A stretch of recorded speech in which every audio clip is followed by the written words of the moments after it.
Here come the boys. Y'all ready to go swimming, baby? Come on.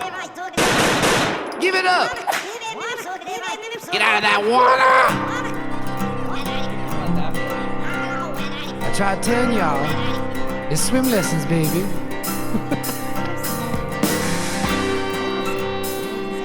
What is up, everybody? Thank you for tuning in for another episode of Swim Lessons, the podcast. My name is Dal Sanson.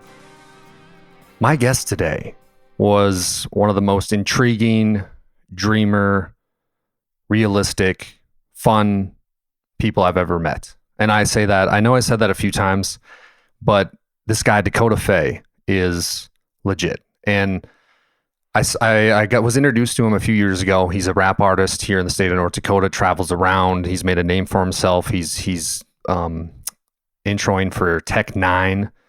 So, I mean, he's well on his way. But when I sat down with him and I talked, because let's be honest, I'm a dreamer. When I talk to another dreamer like this, it's inspiring. So I left this conversation inspired, seeing how his life came about and where he's at. And I just appreciate his time, and I appreciate people like Dakota Faye.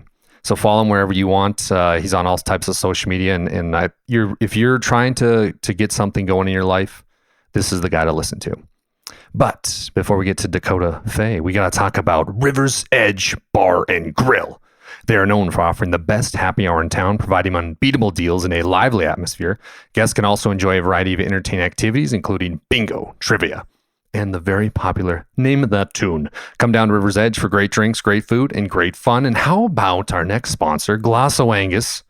They're a proud sponsor of Swim Lessons, the podcast. They're your premier source for registered Black Angus cattle since 1973.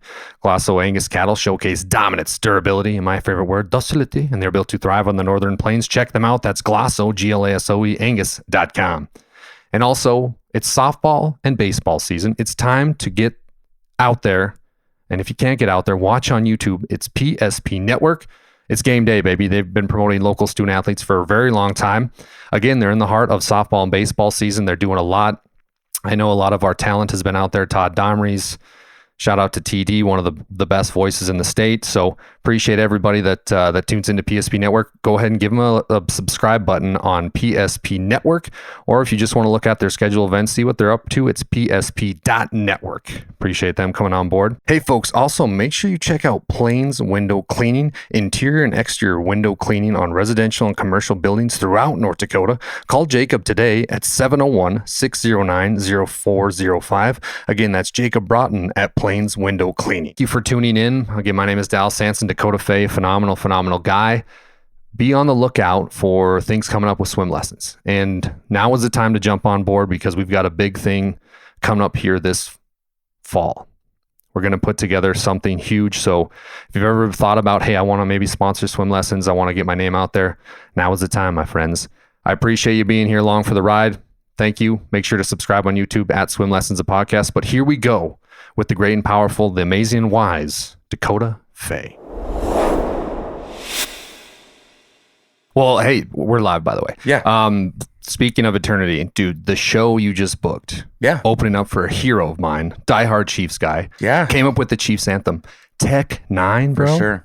How did that come about? It's insane. So a buddy of mine, Denham, actually opened up for him last year at Sturgis as well. So he kind of he gave me a call and he was telling me that he was throwing my name in the ring, you know. It just so happened that Jade Presents, the big booking company in North Dakota, he helps book that. And I think just over the past couple of years, I've really, you know, kind of shown my worth and really put the work in, especially with Jade, working with them. So I think maybe they trusted me and thought I was ready for the opportunity. And I know I am too. So yeah, it was just kind of a perfect storm of, you know, these relationships and networking and stuff that I've built over the past, you know, so many years. That's the biggest thing. For sure. I mean, especially in my profession. Oh, dude, even in podcasting or sports broadcasting, what I'm in, is if you're nice to somebody and they remember that, you're kind of set for life. For sure. But if you're a dink or whatever, dude, that bridge that you might need to cross, and if it's burned, it's over. Yeah. For sure. And it's in every industry. Right. And that bridge could be connected to so many other bridges that, also fall to the wayside with one, bad attitude or bad conversation or whatever it is. So I would say the last like 3 years of my music career. So I've really focused on trying to be more present and, building genuine connections with people. And it's got me, opening for Tech Nine. That dude. Have you been to Sturgis? No, I've been to the city of Sturgis, but not during the motorcycle rally. So bro. I can't even imagine. You're in for a treat. I've been working down there for the last 6 years. Yeah. I started bartending at the Buffalo Chip, which is nice. outside the concert venue. Yep. And then kind of speaking of relationships, just became friends with everybody and then started doing marketing for them. Nice. You got to go out there one night. Yeah. It's so fun. I'm really excited. They got Nickelback there this year. Oh, dude, I'm a huge. I was in the. Everyone was hating on him for a while on the internet. Not me. I've always been a big Nickelback fan because it was one of my first concerts when they came to the fair in like 2002, maybe. How was that? It was great. Well, from what I remember, I was pretty young, but amazing concert. So I've always been a big Nickelback guy. So I'll definitely have to come to the Buffalo Chip. Dude, I'll hook it up. So you just let me know on the night you want to go. Oh, perfect. Okay, so not only did you meet Tech Nine though, but I saw you open for Tiger Lily, and if you're from North Dakota, and even like they're making a pretty big name for themselves. They're making a huge name. Like I just seen there at Stagecoach, opening for different ACM Music Award winners. I know, dude. And I like that tequila song. I got to be honest. For sure. How was Tiger Lily? Because I only know them from their music, but give us a lowdown on Tiger Lily. They're incredible duo. I mean, their entire team, their family. I mean, just their story. So, we came up in this about the same time. I've been doing shows and stuff since like 2013, 14. So I remember, seeing them on bills and. They did like the North Dakota Music Awards for like a couple years. It didn't really last, but that was the first time I really saw them perform. And I don't know, they were in high school still. I think I was probably like 19 myself, but we've always been acquaintances, friends in the same scene. So I've always been like their number one cheerleader, cheering them on. And it was really cool. I just kind of did an open verse challenge that they did on TikTok and they really liked it. And they've asked me a couple of times. So I did it in Fargo last year. And then they invited me to the Spirit Lake Casino to do it again. But we're really good friends, and I'm so proud of them and just the road that they've paved for the rest of us artists in North Dakota. Not saying there hasn't been people before them, but what they're doing right now is just incredible. What do you think about an artist from North Dakota trying to make it? Like, obviously, you're trying to do it. I'm doing the podcast world trying to make a name for myself, but it's tough. Yeah, it's tough, for sure. Bro. It's tough if you're from anywhere. Yeah, especially by the way, your brand, North Dakota Does Exist, is awesome. Thank you very much. I got so sick of like the number one comments would be, I would use that to so many artists that I know will not claim North Dakota. Like they would be like, oh, I'm from Minnesota. They live in like Moorhead. You know what I mean? You know what I mean? Yeah. So like, it was almost like a disease that you didn't want to be associated with, especially in the rap genre. You already have a hard time being a local rapper, but being from North Dakota, it almost felt like a crutch or something. You know what I mean? And I decided like, no, I'm proud of where I'm from. And I love it. And I love it so much. And, I was sick of seeing the North Dakota doesn't exist stuff. So I was like, all right, I'll lean into it. You know what I mean? And it's really helped me stand out, to be honest. Cause, like you said, like there's really no, people in most, avenues of entertainment that have really, made it out of here. So why not embrace it and accept it? North Dakota is my home. It's what I love. So I'm going to embrace it every time. You posted one of those music videos that you did, the one as of late where it's you and your buddy sitting in the car. Yeah. How did you make that? That was fantastic. It's really funny because, shout out my boy, Reddy Hoffman. He's, for a long time, he was the artist rapping. Now he's doing videography and he's helping me like get on that side of kind of like putting the visuals to the music because it can help tell such a different story, and it really elevates the music. So it's just the camera and idea and we go out and shoot and figure it out. You know what I mean? Well, it's the same with like, even just starting to do music, or I'm sure, as doing a podcast, like you don't know how to do it. You just kind of figure it out as you go. So, I'm kind of a jack of all trades, master of none. It seems like Same. maybe writing music is my number one skill, but I do all my design work, all my booking, all my videography, pictures, like all that stuff, and you try to figure out how to do it. So, the videography work is getting there. So I appreciate the shout out on it. Yeah. Hey folks, are you craving authentic, mouth-watering smoked meats? Well, let me tell you where to go. It's Bronson's Smokehouse in Beulah, North Dakota. They've been serving up legendary country-style sausage, jerky, and Slim Jims for over 40 years. Order online today at bronsonsmokehouse.com. That's Bronson's, BRONSONS, smokehouse.com, and taste the tradition. Well, I was just listening to a podcast. Joe Rogan was talking to a film producer, and this film producer was talking about how he was done with film school, but he wanted to start creating his own films. So he's like, I'm going to create a $2,000 movie and I'm going to do everything by myself. So he does it. And then a studio ends up finding it, like, I think I was on YouTube or somewhere deep in the internet. And they're like, hey, we want to talk to you about bringing this to Sundance. He's like, no, that was just kind of like a fun, oopsie, see if I could do it. But he did everything. He did the filming, acting, photography, like literally producing, direct, everything. Like, no, we want to bring it to Sundance. He's like, no, please just give me a budget. I can do one better. They bring it to Sundance. It wins the Sundance Film Festival. Wow. And now he's doing like all these great ones, Sicario, everything. Yeah. Working hand in hand with all these big producers. But my point is, he just started. Yeah. He didn't know anything. He just went. And that's sometimes the best things come from that. I agree. It's, it's just taking that first step. You're so scared of the unknown or whatever until you take that first little chip at it.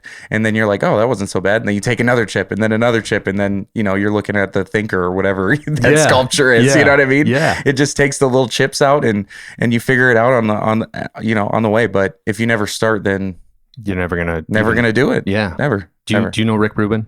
I do. Yeah. What do you thought? What do you think? He's, very integral into the process of, I think, maybe not like the actual creating of music side, but the philosophy side of kind of letting go down your guard and being open and, letting it come as it is and not being so like, fine detailed about everything. Let the music be simple. Simplifying it can sometimes be the easiest solution.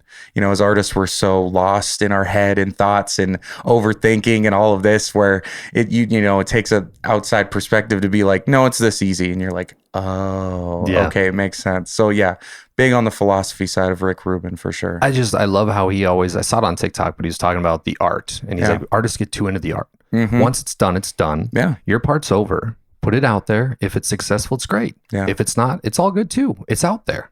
Right. You might inspire somebody else. One thing I love asking creative people, and this is one of my main topics I want to talk about. Yeah. What is your writing process like?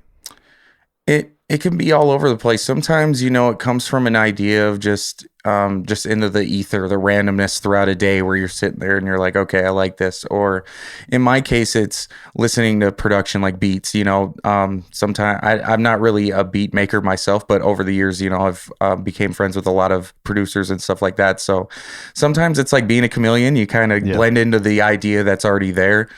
Sometimes the idea stems from my own.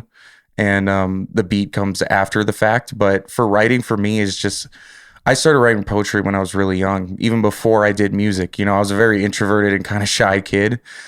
So it was always my release, always my journal, my kind of way to get out. And music, it was this kind of a seamless transition into writing, music and songs, because I was such a huge hip hop fan. So I knew I could get the idea of how to rap, how to, rhyme and do schemes and all of that. But the writing thing was very easy. It's always felt like water. And when it doesn't, I don't try to force it, If I can't write or writer's block happens, I'll just set it down, and pick it up the next day.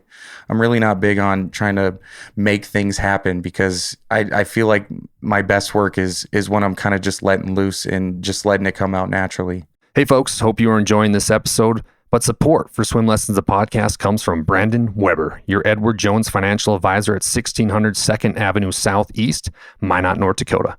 For more information, visit edwardjones.com. Edward Jones, member SIPC.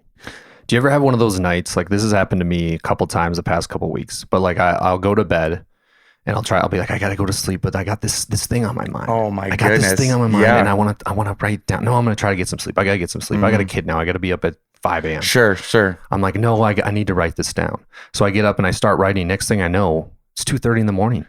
But there's this sense of relief when it's over. It's okay, I got it in my notebook. I got it typed up. And it could even be as like, and this sounds weird, Dakota, but like sometimes when I'm about to go to sleep, my best ideas come to me. Oh yeah, couldn't agree more. Does that happen to you? For sure. There's been same scenario. I'm laying in bed and I'm sitting there and I'm restless or whatever. And my wife knows. She's like, all right, go to your studio. Because, it'll be like a one idea thing or whatever. And I go in there and it's, like you said, 2:30 and I got a full song out. And it's like, I wouldn't have got this full night rest without doing this. And now it's like, even if I got a few hours less sleep, I'm sleeping like a baby. Cause like all of that emotion and stuff is out of me. I'm not one to kind of harbor that in either. If it's ready to go, it's ready to go, or else it'll just be gone. It's so true. Yeah. Like sometimes that's happened to me and I'll remember in the morning. And then I'm trying to think like, what was I thinking about? And then it's gone. I have tons of voice memos though. It's kind of the opposite where I do get the thought out. Yeah. And then weeks later, I'm like, what in the heck is this? You know what I mean? It's just like a melody or like a line. And I'm like, what was this going to be? You know what I mean? So sometimes it can be the little bit of both. Yeah. Oh, dude, 1,000%. Yeah. Speaking a little bit of both, one of my favorite rappers, Logic. Yeah. He had a little thing with you about how what was he like doing it was a contest on his Discord. So somebody that was in his Discord, he holds these contests to get a feature from him. So it was kind of like a March Madness tournament bracket style. And I submitted a couple songs. Why not? It was cool because I got a great reception from him. But the first time I submitted a song, they told him the person's name and it was Dakota Faye. And he was like, oh, it sounds like a porn star name, which is like totally fair. It's funny because it's my actual name. So I used to just go by Faye, but when the streaming stuff happened, there was a lot of artists with Faye and I didn't want to get that confused. So I was like, all right, I'll just go by Dakota. Little did I know, every single person ever will spell my name wrong because they always forget the H. So I kind of doomed myself on posters for years and years to come. But I thought it was really funny. I got a good reception and he gave me great, he said he really liked the song. It was awesome. So a buddy of mine after that was like, Only Faye. That was like, Faye. That was a hilarious little spin on the whole thing. So I was like, I got to put that on a shirt. So like 2 days later, put it on a shirt. And then I submitted another song and told them about it and they loved it. And Logic thought it was, hilarious, but really good responses from a rapper that I've been a huge fan of for a long time, especially in the independent market. I know he signed to Def Jam for a good chunk of his career, but at the beginning he was independently touring all on his own, really grinded and got recognition to get a deal. And then even now doing it independently. So, to get nice words like that from artists that I've had in my playlist for a decade plus is shows me I'm on the right path. It helps the dream stay alive. Yeah, for sure. Things like that always, keep it alive. Yeah. Cause as any creative, there's days where you're like, why am I doing this still? You get up another day just to get a no or to get no responses, and social media doesn't help, you're chasing likes and clicks and all of that. And, we're all just striving to be accepted in one way or another, wherever our art form is, we always want people to think that we're cool. So, it can be discouraging, but little things like that. I always think of that one picture where it's the guy like mining diamonds and he's turned around and it's like they're right there. You know what I mean? You never know how close you are. So you can't give up. You can't be delusional about your passions. Dude, that's spot on. Yeah. The worst part is like I've gotten pretty big into editing videos. Yeah. So my boss at PSP, it's a sports, he's like, you need to put together a highlight video of all your calls this past year. Dude, it took me like 3 weeks of 4 hours plus each day. Like once Cade went to bed, editing, finding the good clips, going through each game. I put it out there and I'm like, oh, I hope this, like somebody sees this. I mean, it got like 250 views on YouTube, which is cool. And I'm not doing it for views or anything. For sure. Like, man, what if ESPN sees this? Like, dude, I'm so long behind on time on my way. Like you put work into it and you're like, okay, I hope somebody sees this. Yeah, for sure. And I hope this, but it, and if it doesn't happen, it's always cool to have like little moments like you have with Logic to be like, okay, people are, even if it's for a minute, people are watching it helps keep the dream alive. I agree. That's the most important thing. Yeah. Yeah. But I think I've learned over the years, all of those times where I spent up till 2:30 in the morning, editing a song or editing a video and putting it out there and nobody cared. Like those times, where I was really excited and making a song and, mixing it and mastering it, those were the best times. Those are the things that you have to remember are like why you do it, because those are the good times, you know, doing them with your, for me, like, you know, I started out with the same guys that I still do music with now, but like, you know, going on these long trips packed in a little sedan, you know, making no money, sleeping in the car, like not even having money for gas. Like I think back on those times and they were like the greatest times of my life. You know what I mean? No amount of like, logics telling you how great you are ever compared to that feeling of like, you know, actually creating and doing that stuff. That stuff means the world to me.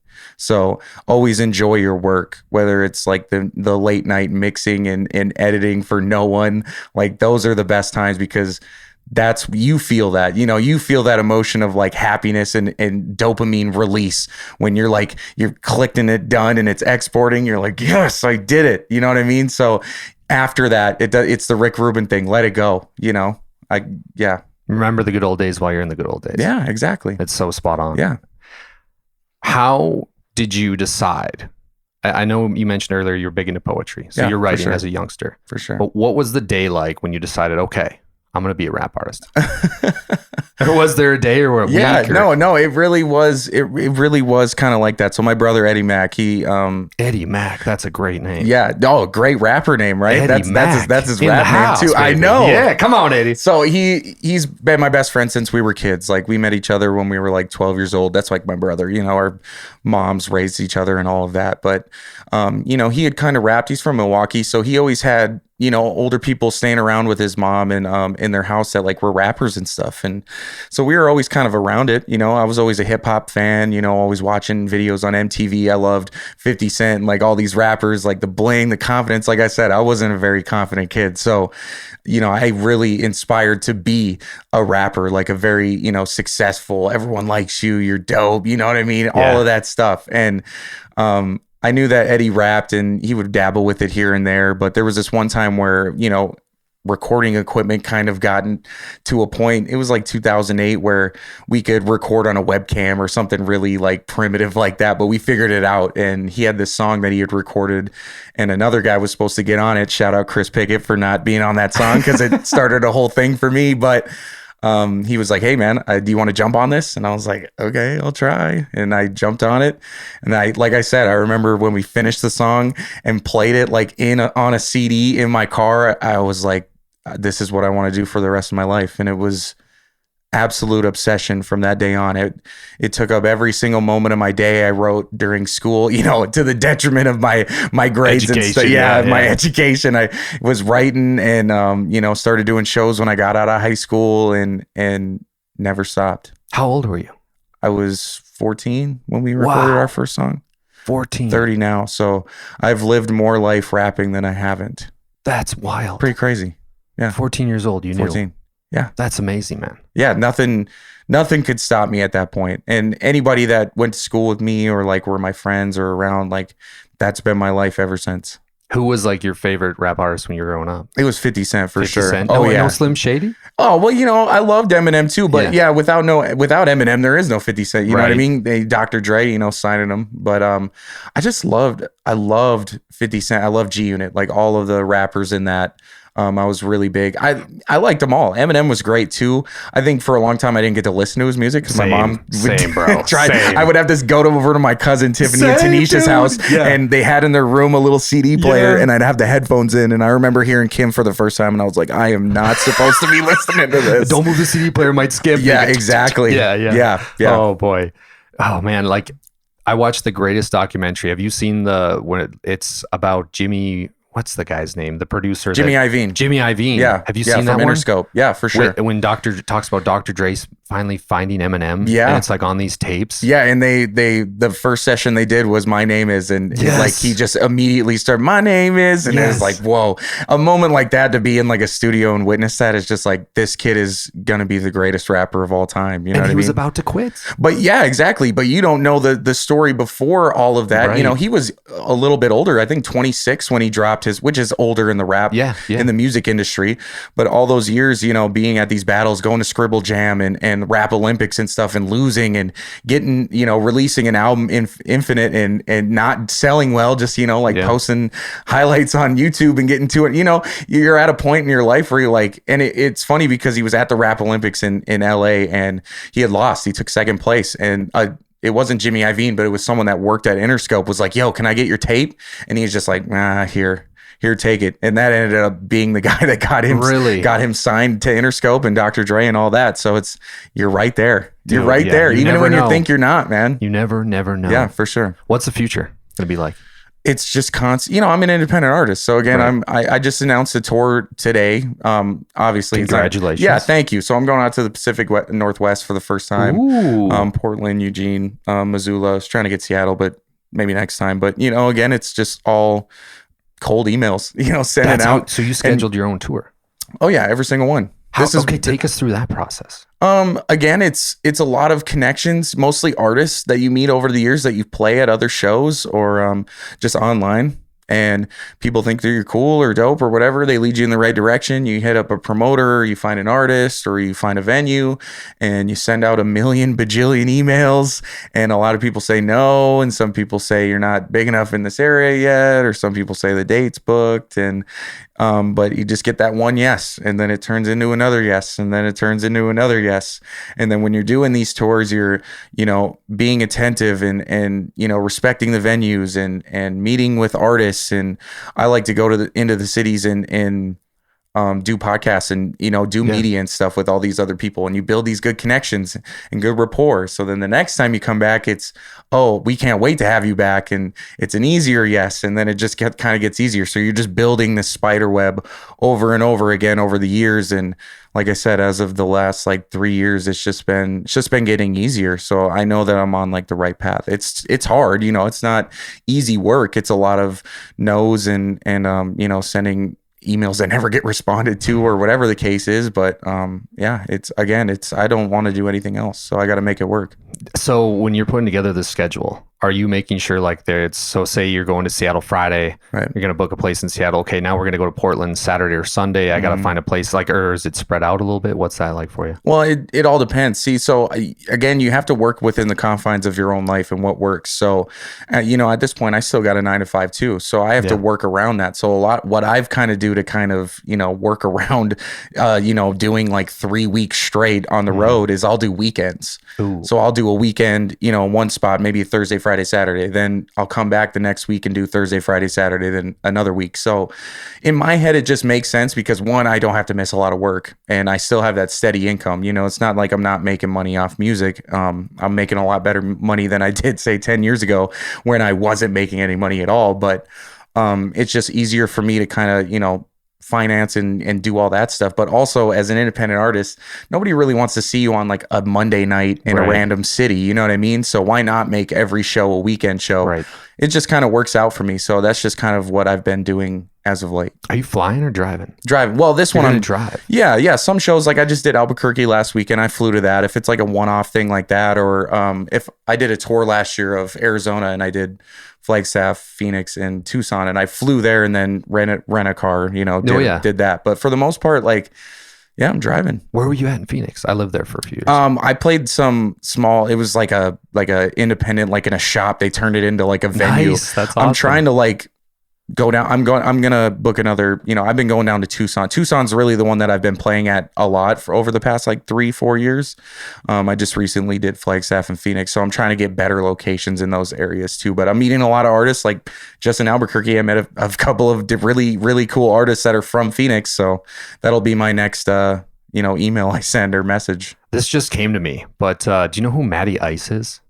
Matty Ice. So when I was starting out in Phoenix, me and this Matty Ice worked together, and we were both working at the same podcast studio. He ended up moving to Las Vegas, became great friends with Rick Ross. Yeah. And now he hosts these rap battles really? in Las Vegas. Wow. I'm going to have to link you up with him. Yeah, that would be really cool. So he's creating, him and Rick Ross are kind of funding this. Right. And they're creating like a rap arena. Wow. So, and they're going to sell it on like pay-per-view. Yeah, that sounds And really cool. It's like a March Madness type, Right. just exactly what you were saying, like Logic does, but this is in person. Right. And you got to buy a ticket to go. So yeah, Matty Ice, I'll have to link you guys up. That's a really cool idea. They did the show that I played at the Gathering of MC, shout out Defi. He did like a freestyle competition there and a best 16 competition, but it was like that too, like the brackets, you know, kind of 8 Mile style. Two guys go up, one guy leaves, you know what I mean?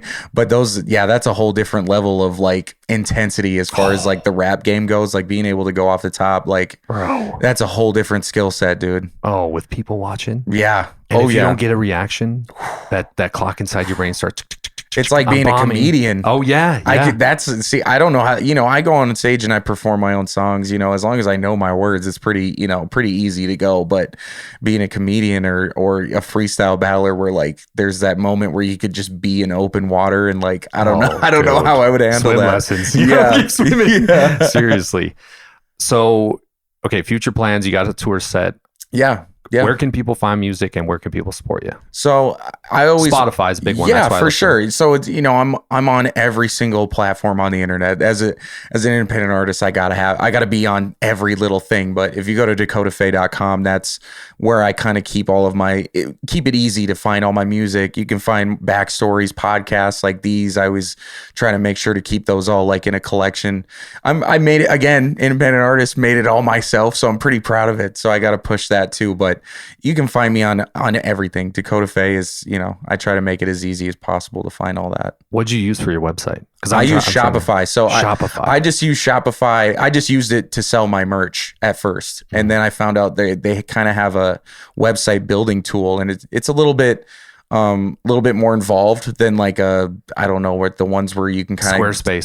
do templates and do stuff like that. It's a little bit more coding, but my MySpace days have prepared me for this. Yeah. So it wasn't as hard as I would think, but it's nice because again, I can have my shop on there, and I use Shopify's like to sell merch in person too. So it's just all integrated. It's really nice. And Shopify is really good about integrating with Spotify and all these other websites too. So you go to my Spotify, you can see my merch and it'll take you to my merch. And you know, it's nice to have those integration tools like with YouTube as well. So Shopify is the one that I like to use. Going back to the independent thing, that's just I was just thinking about this. So there's a guy, Mike, that I listen to. God, what's his last name? Mike Stud. Yeah. He's Mike just period now. Just Mike. Yeah, he changed his name. Because when I was living in Scottsdale, he would come party. So for sure, he was a big college. Oh, yeah. Dude. Oh, like, yeah. We would, and he was live a lot. So I was like, okay, he's pretty cool. Yeah. But then I saw he was, he had a big, like, I don't know if you'd call it a tangent, but he went on his social media. He's like, I'm done. I'm just going to be independent. I want to release the music I want. Right. And now you're seeing more people kind of lean that way. Yeah, for sure. Obviously, it's nice to have the backing that some of these guys do. But what are your thoughts on that? I mean, it's great. You know, you don't need, you know, the overlord, as they say, to kind of like break into the music scene anymore with the new age of the internet and all of that. You can do it all on your own. You know, you can own everything and you know, post when you want and do what you want and make what kind of music you want to do. And there's this ultimate freedom. Like, yeah, it's nice to have you know, the backing of like a team that can kind of handle all that stuff, but they're also taking percentages of whatever you're doing. So if you want, like, that's why I've always been big on doing it all on my own or knowing how to do it all on my own, because you know, it'd be hard to have somebody else do something for me when I know I could do it and do it my way. Yeah. So I think it's awesome. I think it's really cool that it's going in that direction where artists don't have to rely on labels anymore and they can be independent. Obviously, there's things where you kind of got to, you know, play the game to win the game. But I think it's just all about what you want to be. And you have the options now. That's the biggest part. Would you be open to somebody helping you? Yeah, for sure. For sure. Maybe a distribution or maybe like a booking agent, things like that. As far as like a label where I got to pay in advance back and do all that, like, I don't know about all that. I already record all my own stuff. And the biggest, you know, thing for those things would be like getting other big name features. That's like the biggest, and getting, you know, these big radio things or big festivals and stuff like that. But, I think you can do it all on your own and you can make a lot more money that way. The internet. Yeah. I mean, there's so many times where there's this podcast called Bussin' with the Boys. Yeah, for sure. And this was probably a year and a half ago. But anyways, I was interviewing Brent Qualley, former NFL player out of Williston. He was doing a Williston football camp. DM'd him, yeah, come down. So I hauled all my equipment to Williston, set up. We do this great podcast.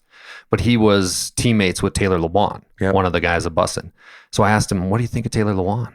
And he's like, he was kind of an asshole. And he's like always over talking people. And it was funny. I thought it was funny. So I kept it in the podcast. And I'm like, okay, this is chill. Like, this is funny. Yeah. And I made a clip of it and I tagged Bussin' with the Boys on it. Didn't think anything of it. Posted it on Instagram, to tag Taylor Lewan, just like usual stuff. Went about my day. 2 of my friends call me Wednesday morning early. And I'm like, oh, I'm doing stuff. I'm working with my dad on the farm. They text me, call me back as soon as possible. I'm like, who died? What's going on? Right. Sky calls the Sky back. I'm like, what's up? He's like, dude, you're on Bussin' with the Boys. Lewan saw that clip. I'm like, no way. So then all of a sudden, an hour or 2 later, Brent calls me. He's like, dude, I'm trying to get a job with NFLPA. Like, can you help me out by deleting that? And I'm like, bro, it's up to 200,000 views. This is my most successful clip. But Brent's the homie. So I'm like, yeah, I'll delete it. But I can't have Bussin' with the Boys delete it. But I thought that was it's just like what we were talking about earlier. You never know when it's going to happen. Yeah. But when it happens, it happens. Right. It could just be a little thing. You go to sleep and you wake up with 200,000 views and you're like, what is happening? And Brent, this guy's 6'8", trying to get a job with the NFL Players Association, called me like, bro, you got to delete that. I'm like, okay. But you're on the right path. Yeah, dude. Yeah. So speaking of the right path, I saw the Minot Orchestra play with you. And that was one of the coolest clips. I'm going to take it in a video. And that was phenomenal. It was insane. It really was. So that's Community Rocks. So it's the yearly charity show. They, some of the members of the Minot Symphony Orchestra are in there, but it's a lot of the MSU kids too, and all of that stuff. But I've been doing it since last year, and I did mostly I did a couple like Eminem covers. I did like a Blink-182 like that. But this time, the main organization that we were donating to was F5, which I'm on the committee for. So I'm really... What's that? So F5 Projects, they do, they provide services for people that are coming out of incarceration or addiction, whether it's jobs, housing, stuff like that. People, getting a second chance, third chance, whatever the case is. Someone that has dealt with all that stuff in my past before, I'm huge, very big supporter of F5 Projects and what they do. So, through, doing the shows last year, one of the other committee members, Andy, kind of linked in F5 and Community Rocks. So this one was kind of their show. So since, I was kind of a part of all of that, they wanted to do my original songs this time. So we did a couple originals. Shout out to Eric Anderson for arranging those. They were incredible. It was insane. It was like a whole new... Your own music. Yeah. With the symphony. Yeah. So did you guys have to meet obviously weeks prior, or what was the build up to that? It's funny because Eric Anderson is one of the he's one of the saxophonists in Community Rocks, but he's also he plays bands and does stuff like that. And so the Blue House Group, I played a couple of shows with them as a band. So he had already arranged those songs. So it was pretty easy to translate that over, sheet music wise to all the different groups like percussion and brass and all of that stuff. So we did one practice the night before and then did it. Really? Yeah. Take me to your mind when you're on stage in your hometown, symphony behind you, playing your music and your sellout crowd. Like, what's going through your mind, dude? Did you get emotional about it? I think afterwards I really got to soak it in. Before your little butterflies ready to go, it was cool because I brought all my boys on stage that I perform with, my DJ, my hype man, Rhett, Eddie, Callie, all those guys. So I was comfortable. It wasn't just me up there. And I've done thousands of shows over the past 15 years or so. So that part of it is just like you just lock in. You're just there to like entertain the crowd, making sure that everyone's having a good time, that you're having a good time. And it wasn't until like afterwards, when you get like a standing ovation and you get to turn around and the orchestra's right there and you're like, wow, okay, this is one of those bucket list moments for sure in a music career. So I definitely got to soak it in afterwards, and it helps that being able to record and take videos of all that, because then I can rewatch it afterwards. I remember watching it later that night, like, wow, that was really, really cool. That is awesome. Yeah. Man. Well, listen, bro, we've been at this for 35 minutes already. Yeah. Appreciate you coming. First one in the new studio. Of course. So thanks I appreciate you having me. Yeah, bro. We're neighbors too. We're going to have to hang out more. We are. I'm only a block away. This is great. Yeah. So Swim Lessons, podcast about overcoming tough times. you've mentioned a few times throughout this podcast getting through like the diamond thing and everything, but what do you say to yourself when your back's against the wall and you got to get through the dark room and into the light? Just one more step. Just one more song. Just one more, post. Just one more video. Just one more thing. And, even if it's an inch, you get an inch, that's moving forward, always continue to move forward. Even if it's small progress, it's progress. And it's, after a while, those little inches turn into yards, they turn into miles, and they turn into light years. And suddenly you turn around and you don't even recognize where you're at anymore because you're so far ahead. So just take those steps, even if they're little. Beautiful. Yeah. Beautiful way to end it. Yeah. Dakota Faye, follow him on all social medias. Yep. Brother, I mean this from one dreamer to another. Good luck. Yeah, of course. And I wish you the best. Same to you. Thank you. That's wrap, Dakota Faye.